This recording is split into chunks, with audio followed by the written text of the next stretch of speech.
पाकिस्तानी ड्रामों ने पिछली 2 दिहाइयों में ग्लोबल ऑडियंस की भी अटेंशन हासिल कर ली है। पाकिस्तान क्या पूरे साउथ एशिया में पाकिस्तानी ड्रामों के चर्चे हैं और इनकी रियलिस्टिक स्टोरी लाइन को खूब पसंद किया जा रहा है। लेकिन जिस तरीके से ड्रामा चैनल्स की तादाद में इजाफा हो रहा है, इनकी प्रोडक्ट भी क्रिएटिविटी के मामले में सफर कर रही है और टीआरपी पर सबका फोकस है। कई पाकिस्तानी ड्रामे फॉर्मूलाइक स्टोरी लाइन्स के ट्रैप में फंस चुके हैं।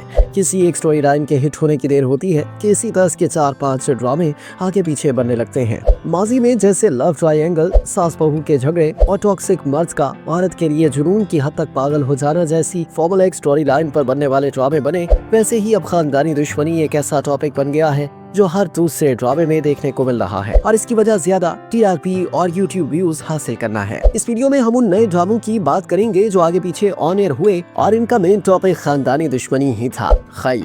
इस लिस्ट में सबसे पहला नाम ड्रामा खई का है, क्योंकि ये राइटर का एक ऐसा एक्सपेरिमेंट था जो वर्क कर गया। ड्रामे की कहानी सखलैन अब्बास ने लिखी थी, जिसको सैयद वजाहत हुसैन ने अपनी डायरेक्शन से मजीद निखार दिया। ड्रामे की कास्टिंग से लेकर एक्टर्स की परफॉर्मेंस तक इस ड्रामे की हर चीज ही परफेक्ट थी। व्यूअर्स ने बहुत शौक से चनार खान और जिंदा की खानदानी दुश्मनी को देखा। खई की रिमार्केबल सक्सेस ने खानदानी दुश्मनी के आइडिया को ड्रामों को हिट करवाने का फार्मूला समझकर स्क्रिप्ट का लाजमी हिस्सा बनाया। दुनियापुर खई की खानदानी दुश्मनी के बाद दुनियापुर भी खानदानी दुश्मनी को अपनी स्क्रिप्ट में लेकर आया। ग्रीन टीवी पर ऑन एयर होने वाले इस ड्रामे की कहानी आदम और नवाब के क्लैंस की दुश्मनी के गिर्द घूम रही थी।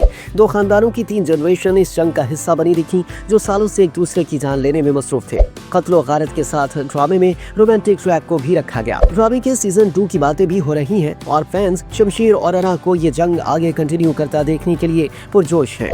नूरजहां भी एक हिट ड्रामा साबित हुआ है, जो देखने में सास बहू की स्टोरी थी, लेकिन इसमें भी खानदानी दुश्मनी को काफी अहमियत दी गई, क्योंकि ड्रामे की कहानी नूरजहां और नूर बानो के वालिद की फैमिली राइवलरी के गिर्द ही घूम रही थी। मैं मंटो नहीं हूँ। अब बात करते हैं एक ऐसे ड्रामे की जिसको मशहूर राइटर खलीलुर रहमान खबर ने लिखा और नदीम बेग ने डायरेक्ट किया। मैं मंटो नहीं हूँ इन दिनों टीवी और यूट्यूब स्क्रीन पर छाया हुआ है और इसका मेन प्लॉट 2 खानदानों की 70 सालों से चलने वाली दुश्मनी है। ARY डिजिटल पर ऑन एयर होने वाले इस ड्रामे में पाकिस्तानी शोबिज़ इंडस्ट्री की बड़ी स्टार कास्ट को साइन किया गया और ड्रामे की पहली एपिसोड से ही फैंस ड्रामे के दीवाने हो गए। अमृतसरीज और बिन्यामीन्स की लड़ाई फैंस को काफी पसंद आ रही है, लेकिन ड्रामे में अचानक टीचर स्टूडेंट का रोमांस शामिल होना व्यूअर्स की तनकीद का सबब बन गया। लेकिन ये ड्रामा भी इस बात का सबूत है कि फार्मूला स्टोरी लाइन यहाँ भी वर्क कर गई है। सामल यार पिया एक ऐसा ड्रामा है जिसका फैंस बेसब्री से इंतजार कर रहे थे। इस ड्रामे की कास्ट में कई तब्दीलियां आईं और आखिर में दुरे फिशा सलीम,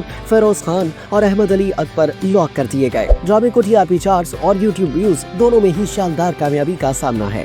ड्रामे की कहानी अलियार और पिया की फैमिली राइवलरी के गिर्द ही घूम रही है। दोनों के बाप क्रिमिनल हिस्ट्री रखते हैं और इनके दरमियान अच्छे ताल्लुकात भी नहीं, जबकि अहमद अली अकबर जो ड्रामे में सामल का कैरेक्टर प्ले कर रहे हैं, दोनों की फैमिली राइवलरी को पास्ट से प्रेजेंट में लाने की वजह बनेंगे। मैं जमीन तू आसमान ग्रीन टीवी पर नशर होने वाला मैं जमीन तू आसमान भी एक हिट ड्रामा साबित हुआ है। इस ड्रामे में फेरोज खान और हिबा बुखारी लीड रोल्स में नजर आ रहे हैं। ड्रामे की कहानी अब्दुल्ला खालिद खान ने लिखी है, जिन्होंने इश्क मुर्शिद की स्क्रिप्ट भी लिखी थी और यही वजह है कि दोनों ड्रामों की कहानी में काफी सिमिलैरिटीज पाई जा रही हैं। ड्रामे के हीरो हीरोइन 2 ऐसे मुख्तलिफ फैमिली से ताल्लुक रखते हैं जिनके ख्यालात में जमीन और आसमान का फर्क है। इस ड्रामे में भी फैमिली राइवलरी पर फोकस किया गया है। इन तमाम ड्रामों की कहानी में फैमिली राइवलरी का शामिल होना इस बात का सबूत है कि राइटर्स के जहन में इस वक्त ड्रामे को हिट करवाने का सबसे कामयाब हथियार खानदानी दुश्मनी ही है। अगरचे ड्रामा खई के राइटर ने अपनी कहानी से ड्रामा व्यूअर्स को कुछ नया दिखाने की कोशिश की थी, लेकिन इसके बाद बनने वाले तमाम ड्रामे शायद सिर्फ टीआरपी हासिल करने के लिए